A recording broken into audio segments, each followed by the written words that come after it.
ओम नमो भगवते वासुदेवाय। गीता का सार। श्लोक संख्या 58। जिस प्रकार कछुआ अपने अंगों को संकुचित करके खोल के भीतर कर लेता है, उसी तरह जो मनुष्य अपने इंद्रियों को इंद्रिया विषयों से खींच लेता है, वह पूर्ण चेतना में दृढ़ता पूर्वक स्थिर होता है। तात्पर्य: किसी योगी भक्त या आत्मसिद्ध व्यक्ति की कसौटी यह है कि वह अपनी योजना के अनुसार इंद्रियों को वश में कर सके, किंतु अधिकांश व्यक्ति अपनी इंद्रियों के दास बने रहते हैं और इंद्रियों के ही कहने पर चलते हैं। यह है उत्तर इस प्रश्न का कि योगी किस प्रकार स्थित होता है। इंद्रियों की तुलना विषैले सर्पों से की गई है। वे अत्यंत स्वतंत्रता पूर्वक तथा बिना किसी नियंत्रण के कर्म करना चाहती हैं। योगी या भक्त को इन सर्पों को वश में करने के लिए एक सपेरे की भांति अत्यंत प्रबल होना चाहिए। वह उन्हें कभी भी कार्य करने की छूट नहीं देता। शास्त्रों में अनेक आदेश हैं, उनमें से कुछ करो या कुछ न करो से संबद्ध है। जब तक कोई इन करो या न करो का पालन नहीं कर पाता और इंद्रिय भोग पर संयम नहीं बरतता है, तब तक उसका कृष्ण भावनामृत में स्थिर हो पाना असंभव है। यहाँ पर सर्वश्रेष्ठ उदाहरण कछुए का है। वह किसी भी समय अपने अंग समेट सकता है और पुनः विशिष्ट उद्देश्यों से उन्हें प्रकट कर सकता है। इसी प्रकार कृष्ण भावना भावित व्यक्तियों की इंद्रियां भी केवल भगवान की विशिष्ट सेवाओं के लिए काम करती हैं, अन्यथा उनका संकोच कर लिया जाता है। अर्जुन को उपदेश दिया जा रहा है कि वह अपने इंद्रियों को आत्मतुष्टि में न करके भगवान की सेवा में लगाए। अपने इंद्रियों को सदैव भगवान की सेवा में लगाए रखना कर्म द्वारा प्रस्तुत दृष्टांत के अनुरूप, जो अपनी इंद्रियों को समेटे रख। श्लोक संख्या 59। देहधारी जीव इंद्रिय भोग से भले ही निवृत्त हो जाए, पर उसमें इंद्रिय भोगों की इच्छा बनी रहती है। लेकिन उत्तम रस के अनुभव होने से ऐसे कार्यों को बंद करने पर भक्ति में स्थिर हो जाता है। तात्पर्य: जब तक कोई अध्यात्म को प्राप्त न हो, तब तक इंद्रिय भोग से विरत होना असंभव है। विधि विधानों द्वारा इंद्रिय भोग को संयमित करने की विधि वैसी ही है जैसे किसी रोगी के किसी भोज्य पदार्थ खाने पर प्रतिबंध लगाना, किंतु इससे रोगी की न तो भोजन के प्रति रुचि समाप्त होती है और न वह ऐसा प्रतिबंध लगाया जाना चाहता है। इसी प्रकार अल्पज्ञानी व्यक्तियों के लिए इंद्रिय संयमन के लिए अष्टांग योग जैसी विधि की संस्तुति की जाती है, जिसमें यम, नियम, आसन, प्राणायाम, प्रत्याहार, धारणा, ध्यान आदि सम्मिलित है। किंतु जिसने कृष्ण भावनामृत के पथ पर प्रगति के क्रम में परमेश्वर कृष्ण के सौंदर्य का रस स्वादन कर लिया है, उसे जड़ भौतिक वस्तुओं में कोई रुचि नहीं रह जाती। अतः आध्यात्मिक जीवन में ये सारे प्रतिबंध अल्प ज्ञानी नव दीक्षितों के लिए हैं। ऐसे प्रतिबंध तभी तक ठीक हैं जब तक कृष्ण भावनामृत में रुचि जागृत नहीं हो जाती, और जब वास्तव में रुचि जग जाती है तो मनुष्य में स्वतः ऐसी वस्तुओं के प्रति अरुचि उत्पन्न हो जाती है। श्लोक संख्या 60। हे अर्जुन,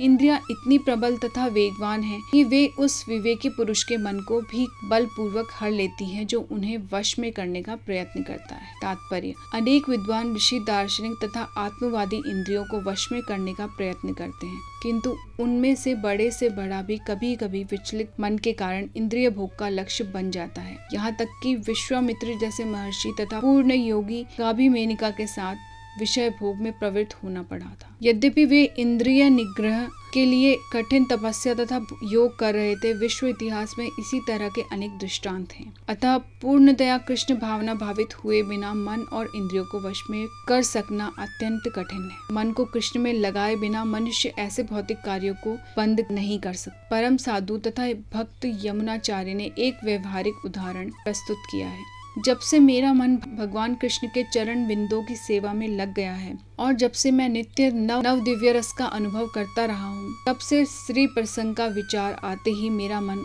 उधर में फिर जाता है और मैं ऐसे विचारों पर थू करता हूँ। कृष्ण भावनामृत इतनी दिव्य सुंदर वस्तु है कि इसके प्रभाव से भौतिक भोग स्वतः नीरस हो जाता है। यह वैसा ही है जैसे कोई भूखा मनुष्य प्रचुर मात्रा में पुष्टिदायक भोजन करके अपनी भूख मिटा ले। महाराज अम्बरीश भी परम योगी दुर्वासा मुनि पर इसलिए विजय पा सके क्योंकि उनका मन निरंतर कृष्ण भावनामृत में लगा रहता था। श्लोक संख्या 61। जो इंद्रियों को पूर्णतया वश में रखते हुए इंद्रिय संयमन करता है और अपनी चेतना को मुझ में स्थिर कर देता है, वह मनुष्य स्थिर बुद्धि कहलाता है। इस श्लोक में बताया गया है कि योग सिद्धि की चरम अनुभूति कृष्ण भावनामृत ही है। जब तक कोई कृष्ण भावना भावित नहीं होता, तब तक इंद्रियों को वश में करना संभव नहीं है। जैसा कि पहले कहा जा चुका है, दुर्वासा मुनि का झगड़ा महाराज अम्बरीश से हुआ, क्योंकि वे गर्ववश महाराज अम्बरीश पर क्रुद्ध हो गए, जिससे अपनी इंद्रियों को रोक नहीं पाए। दूसरी ओर यद्यपि राजा मुनि के समान योगी न था, किंतु वह कृष्ण का भक्त था और उसने मुनि के सारे अन्याय सह लिए, जिससे वह विजयी हुआ। राजा अपनी इंद्रियों को वश में कर सका क्योंकि उसमें निम्नलिखित गुण थे।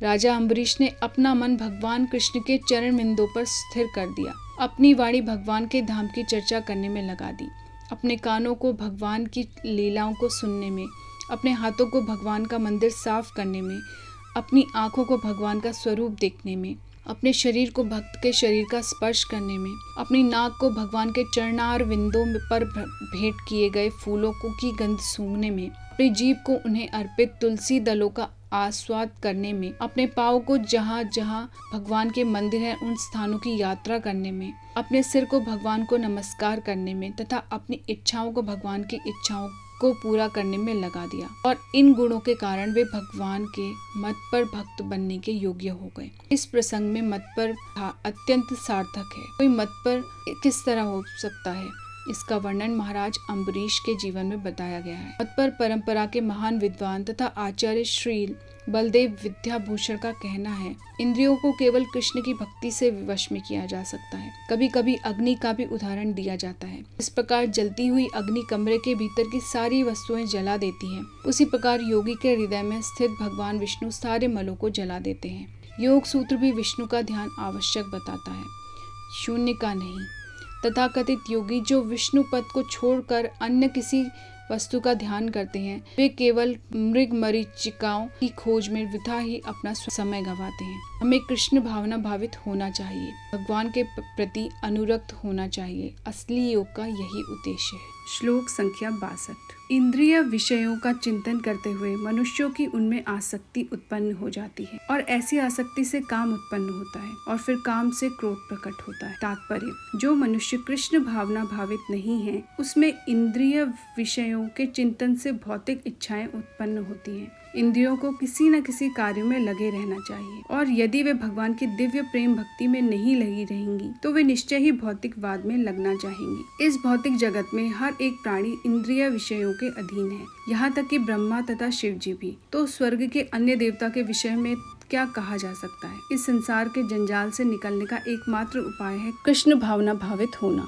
शिव ध्यान मग्न थे, किंतु जब पार्वती ने विषय भोग के लिए उन्हें उत्तेजित किया तो वे सहमत हो गए, जिसके फलस्वरूप कार्तिकेय का जन्म हुआ। इसी प्रकार जब भगवत भक्त हरिदास ठाकुर को माया देवी के अवतार ने मोहित करने का प्रयास किया, किंतु विशुद्ध कृष्ण भक्ति के कारण वे इस कसौटी में खरे उतरे। जैसा कि यमुनाचार्य के उपयुक्त श्लोक में बताया जा चुका है, भगवान का एकनिष्ठ भक्त भगवान की संगति के आध्यात्मिक सुख का आस्वादन करने के कारण समस्त भौतिक इंद्रिय मुख को त्याग देता है। अतः जो कृष्ण भावना भावित नहीं है, वह कृत्रिम दमन के द्वारा अपनी इंद्रियों को वश में करने में कितना ही शक्तिशाली क्यों न हो, अंत में अवश्य असफल होगा, क्योंकि विषय सुख का रंच मात्र विचार भी उसे इंद्रिय तृप्ति के लिए उत्तेजित कर देगा। श्लोक संख्या 63। क्रोध से पूर्ण मोह उत्पन्न होता है और मोह से स्मरण शक्ति का विभग्र हो जाता है। जब स्मरण शक्ति भ्रमित हो जाती है तो बुद्धि नष्ट हो जाती है और बुद्धि नष्ट होने पर मनुष्य भव कृप में पुनः गिर जाता है। श्रील रूप गोस्वामी ने हमें यह आदेश दिया है, कृष्ण भावनामृत के विकास से मनुष्य जान सकता है कि प्रत्येक वस्तु का उपयोग भगवान की सेवा के लिए किया जा सकता है। जो कृष्ण भावनामृत के ज्ञान से रहित है, वे कृत्रिम ढंग से भौतिक विषयों से बचने का प्रयास करते हैं। फलतः वे भवनंदन से मोक्ष की कामना करते हुए भी वैराग्य की चरम अवस्था को प्राप्त नहीं कर पाते। उनका तथाकथित वैराग्य फल्गु अर्थात गौड़ कहलाता है। इसके विपरीत कृष्ण भावना भावित व्यक्ति जानता है कि प्रत्येक वस्तु का उपयोग भगवान की सेवा में किस प्रकार किया जाए। फलतः वह भौतिक चेतना का शिकार नहीं होता। उदाहरणार्थ निर्विशेष आदि के अनुसार भगवान निराकार होने के कारण भोजन नहीं कर सकते, अतः वह अच्छे खाद्यों से बचता रहता है। किंतु भक्त जानता है कि कृष्ण परम भोक्ता हैं और भक्ति पूर्वक उन पर जो भी भेंट चढ़ाई जाती है उसे वे खाते हैं, अतः भगवान को अच्छा भोजन चढ़ाने के बाद भक्त प्रसाद ग्रहण करता है। इस प्रकार हर वस्तु प्राणवान हो जाती है और अधः पतन का कोई संकट नहीं रहता। भक्त कृष्ण भावनामृत में रहकर प्रसाद ग्रहण करता है, जबकि अभक्त इसे पदार्थ के रूप में तिरस्कार कर देता है। अतः निर्विशेषवादी अपने कृत्रिम त्याग के कारण जीवन को भोग नहीं पाता और यही कारण है कि मन के थोड़े से विचलन से वह भवकूप में पुनः आ गिरता है। कहा जाता है कि मुक्ति के स्तर तक पहुंच जाने पर भी ऐसा जीव नीचे गिर जाता है क्योंकि उसे भक्ति का कोई आश्रय नहीं मिलता। श्लोक संख्या 64। किंतु समस्त राग तथा द्वेष से मुक्त एवं अपनी इंद्रियों को संयम द्वारा वश में करने में समर्थ व्यक्ति भगवान की पूर्ण कृपा प्राप्त कर सकता है। तात्पर्य, यह पहले ही बताया जा चुका है कि कृत्रिम विधि से इंद्रियों पर ब्रह्म रूप से नियंत्रण किया जा सकता है, किंतु जब तक इंद्रियां भगवान की दिव्य सेवा में नहीं लगाई जाती तब तक नीचे गिरने की संभावना बनी रहती है। यद्यपि पूर्णतया कृष्ण भावना भावित व्यक्ति ऊपर से विषय स्तर पर क्यों न दिखे, किंतु कृष्ण भावना भावित होने से वह विषय कर्मों में आसक्त नहीं होता। उसका एकमात्र उद्देश्य तो कृष्ण को प्रसन्न करना होता है, अन्य कुछ नहीं। अतः वह समस्त आसक्ति तथा विरक्ति से मुक्त होता है। कृष्ण की इच्छा होने पर भक्त सामान्यतः अवांछित कार्य भी कर सकता है, किंतु यदि कृष्ण की इच्छा नहीं है तो वह उस कार्य को भी नहीं करेगा जिसे वह सामान्य रूप से अपने लिए करता हो। अतः कर्म करना या ना करना उसके वश में रहता है, क्योंकि वह केवल कृष्ण के निर्देश के अनुसार ही कार्य करता है। यही चेतना भगवान की अहेतुकी कृपा है, जिसकी प्राप्ति भक्त की इंद्रियों में आसक्त होते हुए भी हो सकती है। श्लोक संख्या 65। इस प्रकार से कृष्ण भावनामृत में तुष्ट व्यक्ति के लिए संसार के तीनों ताप नष्ट हो जाते हैं और ऐसी तुष्ट चेतना होने पर भी उसकी बुद्धि शीघ्र ही स्थिर हो जाती है। श्लोक संख्या 67। जो कृष्ण भावनामृत में परमेश्वर से संबंधित नहीं है उसकी न तो बुद्धि दिव्य होती है और न ही मन स्थिर होता है, जिसके बिना शांति की कोई संभावना नहीं है। शांति के बिना सुख हो भी कैसे सकता है। कृष्ण भावना भावित हुए बिना शांति की कोई संभावना नहीं हो सकती। अतः 5वें अध्याय में इसकी पुष्टि की गई है कि जब मनुष्य यह समझ लेता है कि कृष्ण ही यज्ञ तथा तपस्या के उत्तम फलों के एकमात्र भोक्ता हैं और समस्त ब्रह्मांड के स्वामी हैं तथा वे समस्त जीवों के असली मित्र हैं, तभी उसे वास्तविक शांति मिल सकती है। अतः यदि कोई कृष्ण भावना भावित नहीं है तो उसके मन का कोई अंतिम लक्ष्य नहीं हो सकता। मन की चंचलता का एकमात्र कारण अंतिम लक्ष्य का अभाव है। जब मनुष्य को यह पता चल जाता है कि कृष्ण ही भोक्ता, स्वामी और सबके मित्र हैं, तो स्थिर चित्त होकर शांति का अनुभव किया जा सकता है। अतएव जो कृष्ण से संबंध न रखकर कार्य में लगा रहता है वह निश्चय ही सदा दुखी और अशांत रहेगा, भले ही वह जीवन में शांति तथा आध्यात्मिक उन्नति का कितना ही दिखावा क्यों न करे। कृष्ण भावनामृत स्वयं प्रकट होने वाली शांतिमयी अवस्था है, जिसकी प्राप्ति कृष्ण के संबंध से ही हो सकती है। श्लोक संख्या 67। जिस प्रकार पानी में तैरती नाव को प्रचंड वायु दूर बहा ले जाती है, उसी प्रकार विचरणशील इंद्रियों में से कोई एक जिस पर मन निरंतर लगा रहता है मनुष्य की बुद्धि को हर लेती है। तात्पर्य, यदि समस्त इंद्रियां भगवान की सेवा में न लगी रहें और यदि इनमें से एक भी अपनी तृप्ति में लगी रहती है तो वह भक्त को दिव्य प्रगति पथ से विपथ कर सकती है, जैसा कि महाराज अम्बरीश के जीवन में बताया गया है। समस्त इंद्रियों को कृष्ण भावनामृत में लगा रहना चाहिए, क्योंकि मन को वश में करने की यही सही एवं सरल विधि है। श्लोक संख्या 68। अतः हे महाबाहु, जिस पुरुष की इंद्रियां अपने अपने विषयों से सब प्रकार से विरत होकर उसके वश में है, उसी की बुद्धि निसंदेह स्थिर है। तात्पर्य, कृष्ण भावनामृत के द्वारा यह सारी इंद्रियों को भगवान की दिव्य प्रेम भक्ति से लगातार इंद्रिय तृप्ति की बलवती शक्तियों को दमन किया जा सकता है। जिस प्रकार शत्रुओं का दमन श्रेष्ठ सेना द्वारा किया जाता है, उसी प्रकार इंद्रियों का दमन किसी माननीय प्रयास के द्वारा नहीं, अपितु उन्हें भगवान की सेवा में लगाए रखकर किया जा सकता है। जो व्यक्ति है हृदयंगम कर लेता है कि कृष्ण भावनामृत के द्वारा बुद्धि स्थिर होती है और इस कला का अभ्यास प्रामाणिक गुरु के पथ प्रदर्शन में करता है, वह साधक अथवा मोक्ष का अधिकारी होता है। श्लोक संख्या 69। जो सब जीवों के लिए रात्रि है वह आत्म संयमी के जागने का समय है, और जो समस्त जीवों के जागने का समय है वह आत्मनिरीक्षक मुनि के लिए रात्रि है। तात्पर्य, बुद्धिमान मनुष्यों की दो श्रेणियां हैं। एक श्रेणी के मनुष्य इंद्रिय तृप्ति के लिए भौतिक कार्य करने में निपुण होते हैं और दूसरी श्रेणी में मनुष्य आत्मनिरीक्षक हैं, जो आत्म साक्षात्कार के अनुशीलन के लिए जागते हैं। विचारवान पुरुषों या आत्मनिरीक्षक मुनि के कार्य भौतिकता में लीन पुरुषों के लिए रात्रि के समान है। भौतिकवादी व्यक्ति ऐसी रात्रि में अनभिज्ञता के कारण आत्म साक्षात्कार के प्रति सोए रहते हैं। आत्मनिरीक्षक मुनि भौतिकवादी पुरुषों की रात्रि में जागे रहते हैं। मुनि को आध्यात्मिक अनुशीलन की क्रमिक उन्नति में दिव्य आनंद का अनुभव होता है। किंतु भौतिकवादी कार्यों में लगा व्यक्ति आत्म साक्षात्कार के प्रति सोया रहकर अनेक प्रकार के इंद्रिय सुखों का स्वप्न देखता है और उसी सुप्तावस्था में कभी सुख तो कभी दुख का अनुभव करता है। आत्मनिरीक्षक मनुष्य भौतिक सुख या दुख के प्रति अन्य मनस्क रहता है। वह भौतिक घातों से अविचलित रहकर आत्म साक्षात्कार के कार्यों में लगा रहता है। श्लोक संख्या 70। जो पुरुष समुद्र में निरंतर प्रवेश करते रहने वाली नदियों के समान इच्छाओं के निरंतर प्रवाह से विचलित नहीं होता और जो सदैव स्थिर रहता है, वही शांति प्राप्त कर सकता है। वह नहीं जो ऐसी इच्छाओं को तुष्ट करने की इच्छा करता हो। यद्यपि विशाल सागर में सदैव जल रहता है, किंतु वर्षा ऋतु में विशेषतया यह अधिकाधिक जल से भरता जाता है, तो भी सागर उतने पर ही स्थिर रहता है। न तो वह विशुद्ध होता है और न तट की सीमा का उल्लंघन करता है। यही स्थिति कृष्ण भावना भावित व्यक्ति की है। जब तक मनुष्य शरीर है, तब तक इंद्रिय तृप्ति के लिए शरीर की मांगे बनी रहेंगी, किंतु भक्त अपनी पूर्णता के कारण ऐसी इच्छाओं से विचलित नहीं होता। कृष्ण भावना भावित व्यक्ति को किसी वस्तु की आवश्यकता नहीं होती, क्योंकि भगवान उसकी सारी आवश्यकताएं पूरी करते रहते हैं। अतः वह सागर के तुल्य होता है। अपने में सदैव पूर्ण सागर में गिरने वाली नदियों के समान इच्छाएं उसके पास आ सकती हैं, किंतु वह अपने कार्य में स्थिर रहता है और इंद्रिय तृप्ति की इच्छा से रंच भर भी विचलित नहीं होता। कृष्ण भावना भावित व्यक्ति का यही प्रण है।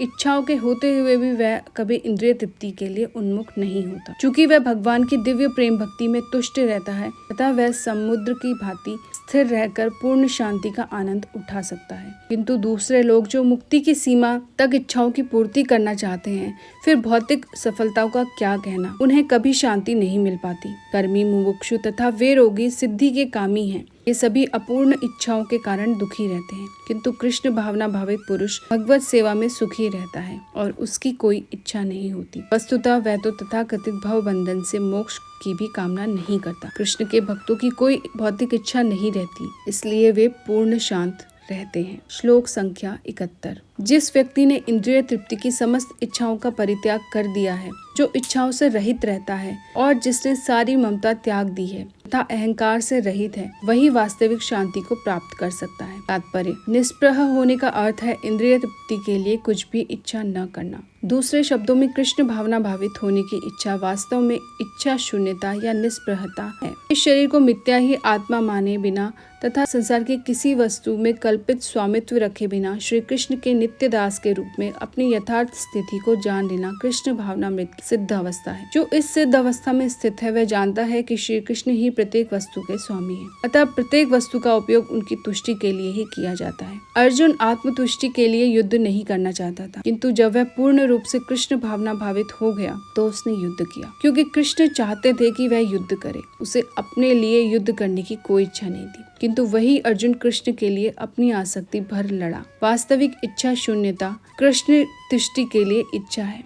यह इच्छाओं को नष्ट करने का कोई कृत्रिम प्रयास नहीं है। जीव कभी भी इच्छा शून्य या इंद्रिय शून्य नहीं हो सकता, किंतु उसे अपनी इच्छाओं की गुणवत्ता बदलनी होती है। भौतिक दृष्टि से इच्छा शून्य व्यक्ति जानता है कि प्रत्येक वस्तु कृष्ण की है, अतः वह किसी वस्तु पर अपना स्वामित्व घोषित नहीं करता। वह दिव्य ज्ञान आत्म साक्षात्कार पर आधारित है, अर्थात इस ज्ञान पर कि प्रत्येक जीव कृष्ण का अंश स्वरूप है और जीव की शाश्वत स्थिति कभी न तो कृष्ण के तुल्य होती है और न उनसे बढ़कर। इस प्रकार कृष्ण भावनामृत का यह ज्ञान ही वास्तविक शांति का मूल सिद्धांत है। श्लोक संख्या 72। यह आध्यात्मिक तथा ईश्वरीय जीवन का पथ है, जिसे प्राप्त करके मनुष्य मोहित नहीं होता। यदि कोई जीवन के अंतिम समय में भी इस तरह स्थित हो तो वह भगवत धाम में प्रवेश कर सकता है। तात्पर्य: मनुष्य कृष्ण भावनामृत या दिव्य जीवन को एक क्षण में प्राप्त कर सकता है और हो सकता है कि उसे लाखों जन्मों के बाद भी न प्राप्त हो। यह तो सत्य को समझने और स्वीकार करने की बात है। खटवांग महाराज ने अपनी मृत्यु के कुछ मिनट पूर्व कृष्ण के शरणागत होकर ऐसी जीवन अवस्था प्राप्त कर ली। निर्वाण का अर्थ है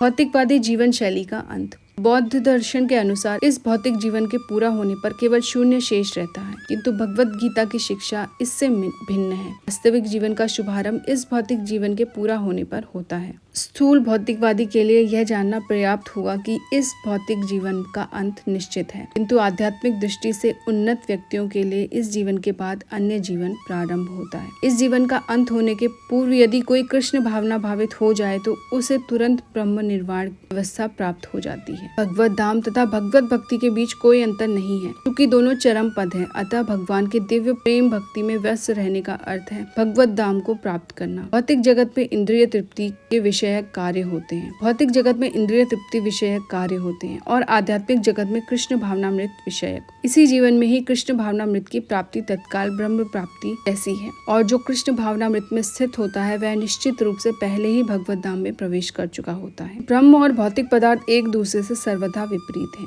अतः ब्राह्मी स्थिति का अर्थ है भौतिक कार्यों के पद पर न होना। भगवत गीता में भगवत भक्ति को मुक्त अवस्था माना गया है। अतः ब्राह्मी स्थिति भौतिक बंधन से मुक्ति है। श्रील भक्ति विनोद ठाकुर ने भगवत गीता के इस द्वितीय अध्याय को संपूर्ण ग्रंथ के प्रतिपाद्य विषय के रूप में संक्षिप्त किया है। भगवत गीता के प्रतिपाद्य हैं कर्मयोग, ज्ञान योग तथा भक्ति योग। इस द्वितीय अध्याय में कर्मयोग तथा ज्ञान योग की स्पष्ट व्याख्या हुई है एवं भक्ति योग की भी झांकी दे दी गई है। इस प्रकार श्रीमद् भागवत गीता के द्वितीय अध्याय गीता का सार का भक्ति वेदांत तात्पर्य पूर्ण हुआ। हरे कृष्ण।